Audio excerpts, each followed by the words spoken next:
Good morning, students. Last class we discussed about unification of Italy. Okay, and in this chapter we studied about the freedom fighter and superhero of Italy, who's unified Italy, who's play an important role in unified Italy. Okay,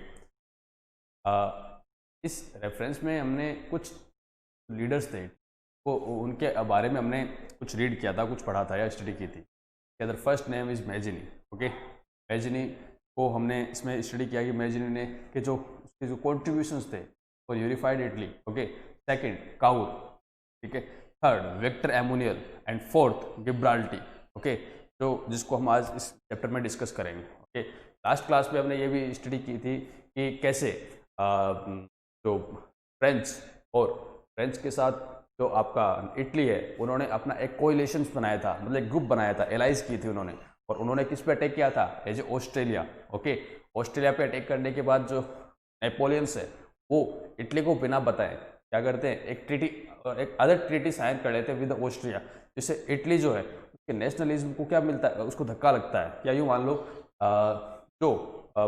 जिस ambition से Italy ने Austria पे attack किया था वो उनके ambitions complete नहीं हो पाते हैं बिकॉज ऑफ नेपोलियंस की एक साइड ट्रीटी करने से. जो ऑस्ट्रिया के जो प्रिंसेस थे या रूलर थे जिनका नाम था जोसेफ. ओके, बिकॉज काउर जो है वो कंप्लीट इटली को यूनिफाइड करना चाहते थे, बट जो ये ट्रीटी हुई थी ज्यूरिश ट्रीटी, इसमें जो इटली को कुछ पार्ट तो मिलते हैं बट कंप्लीट इटली अभी भी यूनिफाइड नहीं होता है. लेकिन कैसे भी आप ऐसा कह सकते हो कि लेकिन फिर भी इटली का जो फर्स्ट वे है जो यूनिफिकेशन का है वो कंप्लीट हुआ था इसमें. Okay, now in second part merger of mid Italy we will discuss in this chapter. Okay, अब जो इटली है, इटली का जो सेकंड पार्ट है, सेकंड पार्ट मीन्स कैसे इटली का जो मिड इटली है, ओके, वो कैसे यूनिफाइड होता है वो हम देखते हैं. Okay, after the end of war peoples revolted in the states of Parma, Modena, Tuscany, Bolgana and Romagna of mid Italy. कि जैसे ही ये एंड होता है वार, ठीक है, तो ये जो कुछ स्टेट्स है पर्टिकुलर, इनमें क्या होता है, रेवोल्यूशन क्रिएट होता है, रिवोल्ट स्टार्ट हो जाते हैं. इसका रीजन ये होता है कि जो Parma, Modena and Tuscany, Bologna, ये जो स्टेट्स हैं ये पार्ट्स इटली के हैं. These are the parts of Italy territory, but there is rulers from foreigners. यहाँ पर जो रूलर है वो फॉरेनर है. ओके, मीन्स ऑस्ट्रियंस रूल यहाँ पे रूल करते हैं. और जो इटलीज के जो सिविलियंस है वो ये डिमांड करते हैं कि हमें इन रूलर के साथ नहीं रहना या इन रूलर के अंडर में हमें नहीं रहना, हमें इटली के साथ मर्ज होना है. ओके, तो ये रिवोल्ट करते हैं क्योंकि हमने जैसा रीड किया था कि नेपोलियन ने ट्रीटी में क्या किया था कि ये जो स्टेट्स थे इसके अंदर ये ऑस्ट्रिया के साथ ये एग्रीमेंट साइन कर लिया कि ये जो स्टेट्स हैं इनके अंदर प्रॉपरली जैसे पहले एज इट इज जो पहले ऑस्ट्रेलियन रूलर रूल कर रहे थे वही अभी भी रूल करेंगे. जो इटलीज के जो सिविलियंस है उनको पसंद नहीं आई. Okay, now the non interference policy of England and sympathy towards Italy was motivating these states to get integrated with Italy. अब हमने लास्ट क्लास में स्टडी किया था कि that time two major countries, England and French, जो powerful country थी, Italy ने direct as Italy's की हेल्प करने में मना कर दिया, बट इटली इनडायरेक्टली इटली को सपोर्ट कर रहा था जब वो उसके यूनिफिकेशन में उसको सपोर्ट कर रहा था. तो जो इंग्लैंड है वो इनडायरेक्ट सपोर्ट करने से जो इंग्लैंड के जो इटलीज के पीपल्स है उनको मोटिवेशन मिल रहा था, क्योंकि उनको पता था कि इंग्लैंड डायरेक्ट हमें सपोर्ट नहीं कर रहा है बट इनडायरेक्ट हमें क्या कर रहा है, सपोर्ट कर रहा है. Okay, Austria wished the old rulers to be reestablished. अब जो ऑस्ट्रिया है वो यही सोचता था, यही चाहता था, उसकी डिमांड वो हर ये ट्राई करता था कि जो परमा मोडेना स्टेट्स हैं यहाँ पर उनके ही रूलर रहे. देखो इसका ऑब्वियसली रीजंस है, जब ऑस्ट्रिया के रूलर्स इटली पे रूल करेंगे तो उनका तो ऑस्ट्रियन जो रूलर है वो इटली के इंटरनल पॉलिटिक्स में इंटरफेयर कर सकता है. ऑब्वियसली बात है कि जब ऑस्ट्रेलियंस है वो इटली में रहेंगे तो इटली के अंदर क्या कुछ हो रहा है, पॉलिटिकली क्या हो रहा है, इकोनॉमिकली क्या हो रहा है, सब कुछ उनको पता रहेगा. ओके, और उस बिहाफ पर क्या कर सकते हैं, कुछ भी एक्शन ले सकते हैं या फिर कोई भी प्रोपोगेंडा है वो इजीली उनके इन जो रूलर्स होते हैं उनके थ्रू वो इसको कंटिन्यू कर सकते हैं. Clear? Now taking that advantage of this situation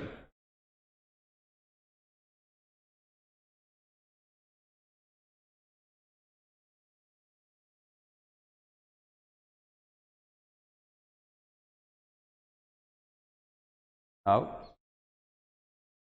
taking now this situation, Kaur linked French on his sides by promising it to give the states of Nice and Savoy. अब Cavour जो है वो हमने जैसे discuss किया था, Cavour से are not happy that Zurich treaty, क्योंकि उसमें कंप्लीट ऑस्ट्रेलिया सॉरी यूनिफाइड नहीं हुआ था, तो काउर ने एक और ट्राई किया, ठीक है ना, एक और अफेक्ट किया। क्या हो सकता है कि मैं इटली को यूनिफाई करने में मैं एक और कोशिश करता हूँ।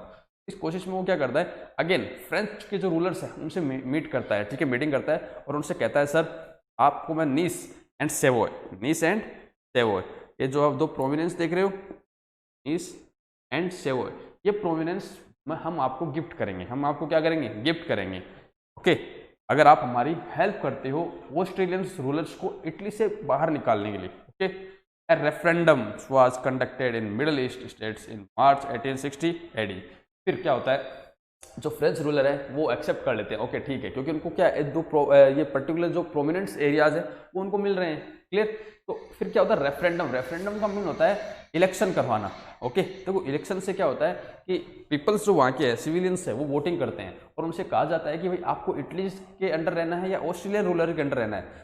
इसमें क्या होता है कि वो वोटिंग करते हैं और वोटिंग में और जो ज़्यादातर जिस साइड में जो वोट डाले जाते हैं, जो गेन करता है वोट्स वही विनर होता है। और यहाँ पर जो ये स्टेट्स थे, यहाँ पर ऑब्वियसली बात है कि इटलीज के पीपल्स इटली में आना चाहेंगे, तो यहाँ पर फ्रेंच क्या करता है कि इस बार थोड़ा बैकफुट पे आ जाता है, वो रेफरेंडम के लिए कह देता है उनको ऐसे कि आप रेफरेंडम कराओ, हम कुछ नहीं बोलेंगे, ठीक है, we are silent at that, हम साइलेंट रहेंगे, ठीक है।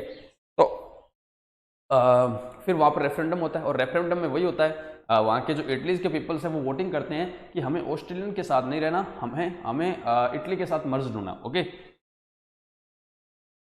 इन this referendum Parma, Modena, Tuscany, Bologna and Vicenza voted to merge with the Sardinia. Sardinia it's also part of Italy. Okay, तो वो इसके साथ मर्ज होने के लिए हो जाता है, क्योंकि जो हमने मिड इटली के सबसे पहले हमने यही पार्ट डिस्कस किया था, ठीक है ना, जहाँ रिवोल्यूशन हुआ था। ओके, ये इसमें मिल गए and Nice voted to go with the French. और हमने कहा था नीस किसको मिल रहा था, नीस यहाँ पर मिल रहा था इटली को, फ्रेंच को, और तो फिर नीस ने कहाँ वोट किया, विद द फ्रेंच। तो नीस जो एरिया ना, यहाँ पर क्या था कि जो फ्रेंच जो रिचुअल्स हैं या जो फ्रेंच रूलर्स की जो एक पॉपुलेशन है वो कुछ ज़्यादा थी, ठीक है ना, तो इन्होंने फ्रेंच के साथ मर्ज होने का डिसाइड किया था। Okay, and French with French. Okay, England had sympathy towards Italy, so it favored Italy along with the French on the questions of referendum in these states of mid Italy. Okay, और हमने जैसे discuss किया, Italy जो है वो sorry England जो है वो भी इटली को ही सपोर्ट कर रहा था इनडायरेक्टली, और वो खुद ये चाहता था कि इटली है उसका यूनिफिकेशन हो, तो वो उसको इनडायरेक्टली सपोर्ट कर रहा था। ओके, और जब ये यूनिफिकेशन की बात आई मिड इटली की, तो इंग्लैंड ने भी इसको इनडायरेक्ट सपोर्ट किया। With this all second phase of Italy was completed. इस हिसाब से या एट दैट टाइम या एट दिस वे जो सेकंड फेज है इटली का वो यूनिफाइड हुआ। तो यहाँ पर जो काबुल की जो डेस्टिनेशंस थे, ओके, और जो उसके लॉन्ग एम्बिशंस थे वो यहाँ काम आए, क्योंकि हमने चैप्टर में ऐसे स्टडी किया था कि काबुल को पता था कि without political interference and second without help of foreigner countries it is not possible to merge any states of Italy it unity. Okay, मतलब इटली के सभी स्टेट्स को एक साथ मर्ज लाना without foreigner help it is not possible. तो उन्होंने England की इनडायरेक्ट हेल्प ली और फ्रांस की क्या ली, डायरेक्ट हेल्प ली, जिससे जो इटली का यूनिफिकेशन क्या हुआ, it is an easy. Okay, now this now we will study about the third super hero of Italy, Garibaldi and merger of Naples and Sicily. Garibaldi was the superhero and we can say freedom fighter of Italy. Okay, Garibaldi है freedom fighter है, sorry थे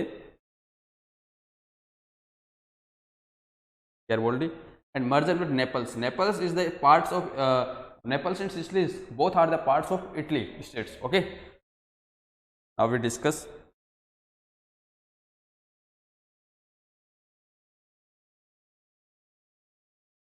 yes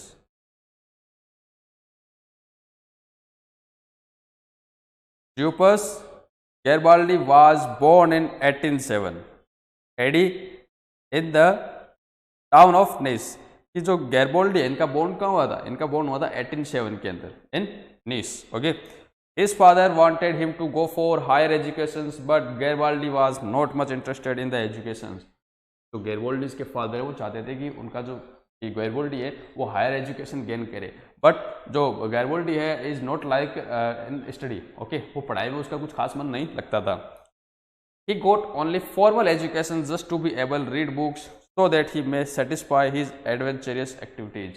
उसने गैरबोल्डी ने इतना ही पढ़ाई की कि वो बुक्स रीड कर सके या उसकी जो थिंकिंग की जो वे है, ठीक है, वो कुछ बन सके, सोचने की और कैपेसिटी है वो कुछ अच्छी रहे। ओके, सो दैट मैं सेटिस्फाई हिज एडवेंचरस एक्टिविटीज। और जो गैरबोल्डी है इसका स्पेशली जो एम्बिशंस था या जो उसका इंटरेस्ट था वो था एडवेंचरस एक्टिविटीज़ में। Okay, just like as a national movement. Okay, हम कह सकते हैं कि जो इटली के अंदर जो कुछ हो रहा था उसमें उसको पार्टिसिपेट करने में काफ़ी उसका उसमें इंटरेस्ट था।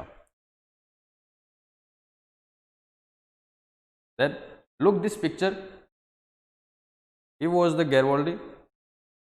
ये गैरबोल्डी थे। Okay, Giuseppe Garibaldi. Okay.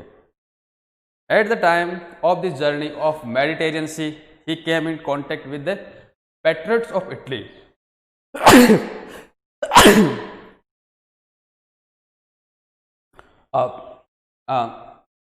जब वो मेडिटेरियन सी में ट्रेवल कर रहा था या जर्नी कर रहा था तो वो पैट्रियट्स ऑफ इटली, इटली के जो फ्रीडम फाइटर्स थे, तो अदर फ्रीडम फाइटर्स थे, उनके वो कांटेक्ट में आया। ठीक है, और जब इसकी भी मेन एम्बिशन यही था लाइफ का कि मैं भी इटली के जो फ्रीडम फाइटर में क्या करूँ, इन्वॉल्व हूँ। और यहाँ पर जब उसको कुछ फ्रीडम फाइटर मिलते हैं तो उसके जो एम्बिशंस हैं वो यहाँ कंप्लीट होते हैं। क्यों? क्योंकि वही बनना चाहता था।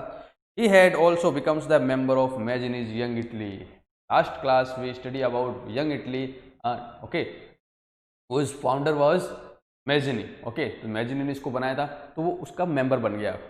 Now in 1833 AD, he took a part in naval conspiracy and was caught and sentenced to death, but he went away South Africa where he got trained in guerrilla strategy of warfare. फिर जब वो उन freedom fighters के touch में आया तो उन्होंने एक प्लानिंग की, एक कॉन्स्पायरेसी में षड्यंत्र किया against the Australian rulers and Italy ruler also. तो जो वहाँ की इटली की जो नेवी थी, नेवल फोर्स थी, उस पर उन्होंने अटैक करने का एक प्लान क्रिएट किया। Okay, but unfortunately they are failed. वो फेल हो गए और उनको कैच कर लिया गया, पकड़ लिया गया, दे आर कोर्ट पकड़ लिया गया और बाद में उनको एज ए डेथ सेंटेंस मिला। बट लेकिन उनको फिर डेथ सेंटेंस नहीं दिया गया, but he went away south Africa. लेकिन वो वहाँ से साउथ अफ्रीका चले गए फिर उनको। Okay, where he got trained in guerrilla strategy of warfare. और वहाँ पर उन्होंने गुरिल्ला स्ट्रेटेजी सीखी। Okay, guerrilla strategy that means is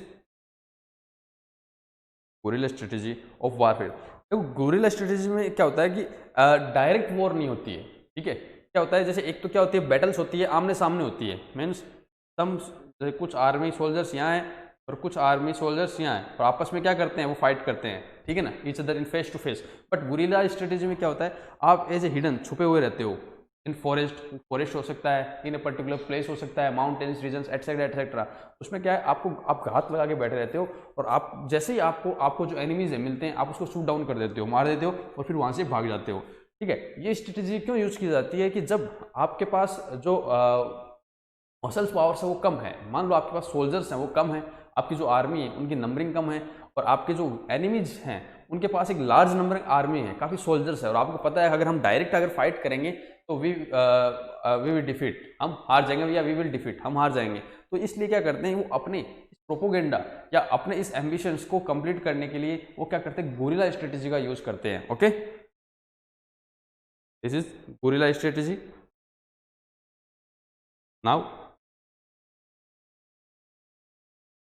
in the 1854 AD, he named red shirts AD he returns और 1857 के अंदर वापस इटली आ गया। He formed the organizations of patriots named Red Shirt and with its power he entered Sicily। ठीक है। फिर उन्होंने एक, जब वो वापस इटली आता है तो इटली के अंदर वो काफ़ी यूथ्स को गैदर्ड इकट्ठा कर कर एक ऑर्गेनाइजेशन क्रिएट करता है और उस ऑर्गेनाइजेशन को वो एक नाम देता है, this are red shirt. The means of red shirt, लाल कुर्ती। एक आप इसको आप ऑफिस आप ऐसे समझ सकते हो कि कुछ सोल्जर्स हैं या कुछ यूथ्स हैं, उनको एक ग्रुप बनाया और उस ग्रुप को उन्होंने नाम दिया रेड शर्ट या लाल कुर्ती। Okay, and with its power he entered Sicily, और उनके साथ वो Sicily means Italy, Sicily is also part of Italy, Italy के अंदर वो एंटर करता है। The rulers of Naples and Sicilies were foreigner and they were not able to rule. Okay, Naples and Sicilies are the part of Italy but the ruler of their is foreigner, mean Australians rulers थे यहाँ, Austria, Austria के ruler थे, ठीक है, और वो ruler able भी नहीं थे यहाँ पे रूल करने के लिए। Mazzini, Francis, Crispi and Garibaldi made a plan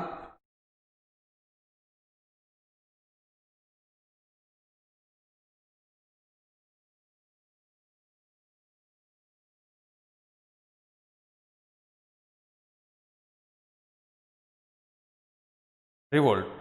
गैरबोल्डी, अब क्या है इसमें, मैजिनी, गैरबोल्डी और एक उनके और मेंबर्स थे, उन्होंने ये ट्राई किया ऐसे भी करके हम क्या करें, अटैक करें। तो उन्होंने अपने जो रेड शर्ट्स जो ऑर्गेनाइजेशन था उसके जो फ्रीडम फाइटर्स थे उनको मिलकर उन्होंने सिसली पे अटैक किया। Garibaldi formed a group of 1000 red shirts volunteers and attacked Sicily on the 5th May 1860 AD. Okay, और जो उसके थाउजेंड्स जो रेजिडेंट्स थे या जो 1000 जो रेड शर्ट्स जो यूथ थे उनके साथ वो सिसली एंटर करता है और वो वहाँ पर अटैक कर लेता है। Garibaldi got the victory and declared himself as the dictator. यहाँ पर सिसली में गैरबोल्डी है वो सिसली को कैप्चर कर लेता है और वो अपने आप को एज ए डिक्लेयर करता है एज ए डिक्टेटर। डिक्टेटर का मीन्स होता है निरंकुश रूलर, कोई कोई रूल्स इंप्लीमेंट नहीं होते हैं, वो एज ए जैसा उसको ठीक लगता है वो वैसे रूल करता है, वहाँ पे कोई कॉन्स्टिट्यूशन नहीं होता है। Okay, Victor Emmanuel's himself also moved forward to Naples. Garibaldi and Victor Emmanuel meet at a place called Tiano. Garibaldi accepted Victor Emmanuel as the ruler of Italy. अब एक्चुअल में जो पावर थी Italy में वो तो Victor एमोनियल के पास थी, तो जब गैरबोल्डी क्या करता है सिसली को ऐसे कैप्चर करता है तो जो विक्टर एमोनियल को पता चलता है कि किसी एक पर्टिकुलर ने पर्सन ने वहाँ पर अटैक किया है, तो विक्टर एमोनियल क्या करता है उसके साथ फाइट करने के लिए गैरबोल्डी जो सिसली आता है। तब अब गैरबोल्डी को ऑलरेडी पता होता है कि he was the ruler of us, ये हमारे रूलर हैं, तो वो उनसे अटैक नहीं करना, वो उनसे फाइट नहीं करना चाहता क्योंकि वो इटली को फ्रीडम भी तो करवाना चाहता है। और तो वो अपने जो रूलर हैं विक्टर एमोनियल से मीटिंग करता है और वो मीटिंग का जो प्लेस है वो टीएनओ है। ओके, कहाँ पर उनकी मीटिंग्स होती है, the meets in Teano. Okay, and then Garibaldi accepted Victor Emmanuel as a ruler of Italy और कहता है सर मेरे आपसे कोई डायरेक्ट फाइट नहीं है, मैं तो जो फॉरेनर्स है उनको यहाँ से बाहर भगाना चाह रहा हूँ। ओके, और you are the leader of us, और आप हमारे लीडर रहेंगे या आप हैं, तो हमें आपसे कोई प्रॉब्लम नहीं है और मैं आपके अंडर सरेंडर करता हूँ। ओके, मीन्स आत्मसमर्पण करता हूँ।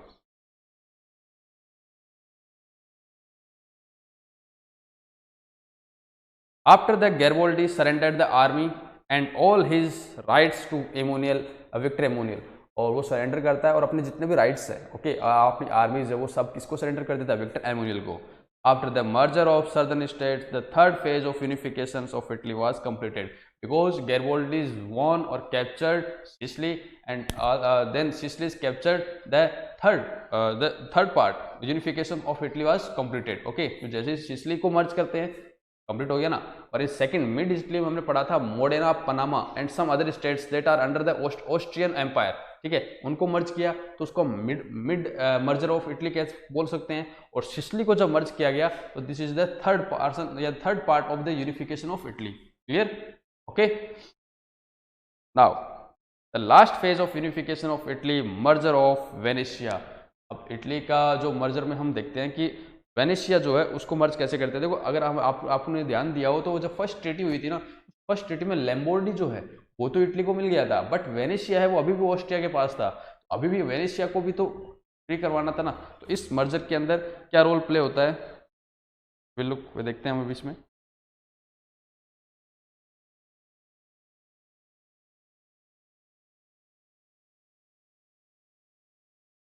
Okay, during the war between the Persia and Austria in 1866, Italy provided military support to Persia against Austria.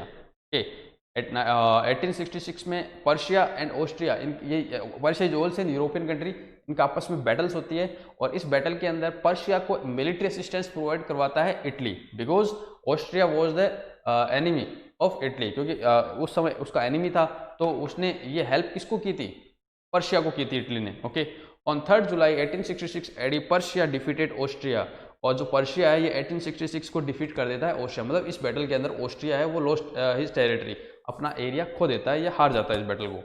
The treaty of Prague took place between Persia and Austria in which Venetia was hand over to Italy. Okay, फिर treaty होती है, ठीक है, Persia और Austria की treaty होती है। Treaty में ये होता है, डिसाइड होता है कि ऑस्ट्रिया ने जो वेनेशिया कैप्चर कर रखा है वो आपको हैंड ओवर करना होगा इटली। देखो यहाँ पर इटली जब उनकी हेल्प करता है, ऑब्वियसली बात है पर्शिया को सोल्जर चाहिए थे, और तो इटली है वो बोलता है ओके ठीक है हम आपको सोल्जर प्रोवाइड करवाएंगे, बट उन्होंने कहा सर अगर हम जीतते हैं, अगर हम इस बैटल को अगर जीत लेते हैं तो आप हमें वेनेशिया देंगे।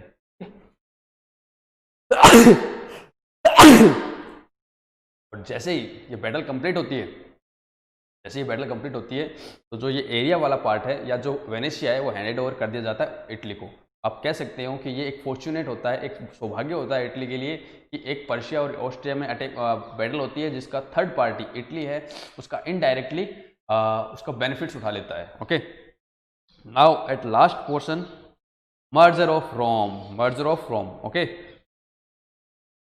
लास्ट क्लास पे डिस्कस मर्जर जो रोम है, Rome is a part of Italy and it is also a separate country of the world के सेपरेट कंट्री है, बट ये किसके अंडर में आता है, इटली में आता है। मीन्स रोम को सपोर्ट करना, सोल्जर्स, मिलिट्री असिस्टेंस सब कौन प्रोवाइड करवाता है, इटली। ओके, एंड जो क्रिश्चियनिटी है, क्रिश्चियनिटी के जो सबसे टॉप मोस्ट जो पोप है, प्रिस्ट है, साधु हैं, सेंट बोल सकते हैं हम, सेंट जो जिनको पोप बोलते हैं। ओके, पोप जो है वो क्रिश्चियनिटी के सबसे बड़े सेंट होते हैं। ओके, और इनका जो जो जो सबसे बड़ा चर्च है, ठीक है, वो कहाँ पर है, इन पोप रोम। ठीक है, the position of Italy without Rome was just like a body without heart. अब जो पोजीशन है इटली की विदाउट रोम के बिना कैसे है, just like without body of without heart, मतलब जैसे बॉडी में हार्ट नहीं है, कुछ ऐसा कहना चाह रहा है कि जैसे बॉडी में हार्ट नहीं होता तो बॉडी किसी काम की नहीं, तो एज इट इज जब तक रोम का भी इटली में मर्ज नहीं होता इटली का यूनिफिकेशन कंप्लीट नहीं माना जा सकता। Rome was under the control of the pope and French armies were present for the security of pope. First treaty के अंदर हमने देखा था कि फ्रेंच ने ये बताया था, बोला था कि जो पोप के अंडर में है वो रोम रहेगा, और दो टेरिटरीज और दी थी पोप को कि पोप के अंडर में रहेंगी। ओके, एट प्रेजेंट फ्रेंच के अंडर में कौन सा पार्ट था, रोम। क्या था, रोम, और फ्रेंच की जो आर्मी है वो प्रेजेंट थी रोम में। The dream of Italy to get control over Rome came true when the international circumstances proved adverse to French. अब वैसे डायरेक्ट इटली है फ्रेंच पे अटैक नहीं कर सकता, because they are sign treaty, क्योंकि उन्होंने ट्रीटी साइन कर रखी थी कि ये एरिया पोप के पास रहेगा। बट इटली के जो वहाँ के रूलर्स हैं, वहाँ के जो सिविलियंस हैं, उनके मन में कहीं ना कहीं था कि रोम जो है वो भी इटली का पार्ट होना चाहिए। अब इंटरनेशनल सर्कमस्टेंसेस चेंज होते हैं, कुछ ऐसा इंसिडेंट्स होते हैं, कुछ ऐसी परिस्थितियाँ बनती हैं कि जो फ्रेंच की जो आर्मी है, ठीक है, वो उसको एक बैटल फील्ड में इन्वॉल्व होना होता है। ठीक है, एक वॉर में उनको पार्टिसिपेट करना होता है। Then a war took place between Persia and French in 1870। ठीक है, जो पहले हमने मर्ज स्टडी किया था, ऑस्ट्रिया एंड पर्शिया की बैटल हुई थी, अब पर्शिया एंड फ्रेंच की बैटल हो रही है in 1870, in which French had to use its entire potential against Persia. French ने पर्शिया को डिफ्यूट करने के लिए अपनी कंप्लीट पावर को उसमें लगा दिया। Recalled army from the Rome, और जब उनको सोल्जर्स की और नीड हुई फ्रेंच को, तो फ्रेंच ने रोम में जो अपने सोल्जर्स को इंस्टॉल कर रखा था या वहाँ पर रख रखा था, उन सभी को उन्होंने वापस क्या किया, रेस्क्यू कर लिया, वापस उनको नॉट रेस्क्यू, वापस उनको बुला लिया। Okay, Rome despite all it was defeated, और फिर भी रोम जो फ्रेंच है वो पर्शिया से बैटल हार जाता है। Italy took the advantages of this situations and occupied the Rome, और इटली इस सिचुएशन का फ़ायदा उठाता है और वो रोम को कैप्चर कर लेता है। जैसे ही फ्रेंच की जो आर्मी है, फ्रेंच की आर्मी रोम को छोड़कर वॉर में इन्वॉल्व होती है तो वहाँ से जो मिलिटेंट्स हैं वो कम हो जाते हैं, या सोल्जर्स है वो फ्रेंच के काफ़ी कम रहते हैं। इतने में इटली है वो अटैक करता है रोम पर, रोम को कैप्चर कर लेता है। Okay, on 12th June 1871 AD, Victor Emmanuel, on the inaugurations of the parliaments of United Italy, said the work for which we all sacrificed our lives has now been completed। अब जो इम्यूनियल है Victor है वो Italy parliament में एक speech देते हैं, इनऑर्गेशन मतलब उद्घाटन करते हैं और स्पीच देते हैं, बोलते हैं कि सेक्रीफाइस्ड नाउ बीन कंप्लीटेड, कि जिस एम्बिशंस जिस पर्पज के लिए हमने जो वार स्टार्ट की थी, ठीक है, वो आज कंप्लीट हुई। Okay, over national unity has been established, और हमारी इटली की जो नेशनल यूनिटी है वो कंप्लीट हो चुकी है। Now we have to make our nation happy and prosperous, अब हम हमारी कंट्री को हैप्पी और प्रोस्पियस मतलब खुशहाल एंड समृद्ध बनाएंगे। We are Rome and would remain in Rome, हम रोम हैं और रोम में ही रहेंगे।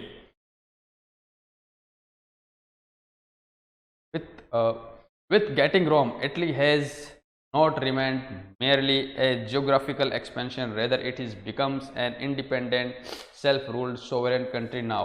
Means अब इटली जो है पहले वाली जो सिचुएशन से उसे उभर चुका था, और आज इटली है वो अपने एक प्रेजेंट फॉर्म में था, जिसका जो वे था वो एक एज ए यूनिफिकेशन था, मतलब अब इटली एक यूनिफाइड कंट्री बन चुका था।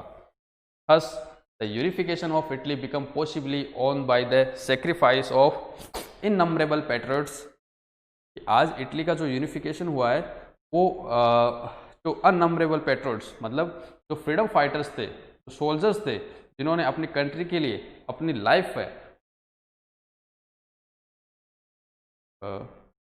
है उसको सेक्रीफाइस किया। Okay, comprising moral power of Mazzini, Garibaldi, diplomacy of Cavour and understanding of Victor Emmanuel. Means यहाँ ये कहना चाह रहा है कि यहाँ पर जो मेजिनी है उनकी मोरल पावर, गैब्रोल्टी है उसकी डिप्लोमेसी, एंड काउर की अंडरस्टैंडिंग, मतलब ये जो रूलर्स हैं मीन्स मेजिनी, गैब्रोल्टी, विक्टर इमोनियल, इन सभी ने अलग अलग फील्ड में अपना रोल प्ले किया और इटली को यूनिफाइड किया। ओके, यहाँ पर एक क्वेश्चन है, नॉट से क्वेश्चन बट एक आपसे मैं कहता हूँ कि जैसे हमने इस चैप्टर में रीड किया कि कभी जो फ्रेंच है उसने इटली को फ्रेंड एज ए असिस्टेंस दिया, और कभी फ्रेंच ने अपने फ़ायदे के लिए इटली जो ऑस्ट्रिया है उसके साथ वो उसने एलाइज बना ली या ट्रीटी कर लिया, पैक्ट साइन कर लिया। तो यहाँ पर एक क्वेश्चन होता है कि इन इंटरनेशनल लेवल पे या इंटरनेशनल पॉलिटिक्स में कभी भी कोई भी परमानेंट फ्रेंड्स नहीं होते हैं and not permanent enemy. Okay, जब जिसके जैसे एम्बिशंस होते हैं उन एम्बिशंस के अकॉर्डिंग वो अपनी फॉरेन पॉलिसी बनाते हैं और उसी को वो फॉलो करते हैं। Just like an examples, at present USA और चाइना की आपस में नहीं बन रही, तो बट इंडिया से बन रही, तो इसका मतलब ये नहीं है कि यूएसए है वो इंडिया का एज ए फ्रेंड है। यूएसए इंडिया का फ्रेंड इसलिए है क्योंकि यूएसए की चाइना से एशिया कंट्रीज के अंदर अभी एट मोस्ट 3 प्रोमिनेंट कंट्रीज है, Russia, China and India. Okay, clear. But China जो है उसके आपस में यूएसए से आपस में कॉन्फ्लिक्ट्स है, तो यूएसए को इन एशिया में फेवर करने वाला कोई तो चाहिए ना, तो वो इंडिया को क्या कर रहे हैं, एज ए सपोर्ट कर रहे हैं। ओके, क्लियर और नोट।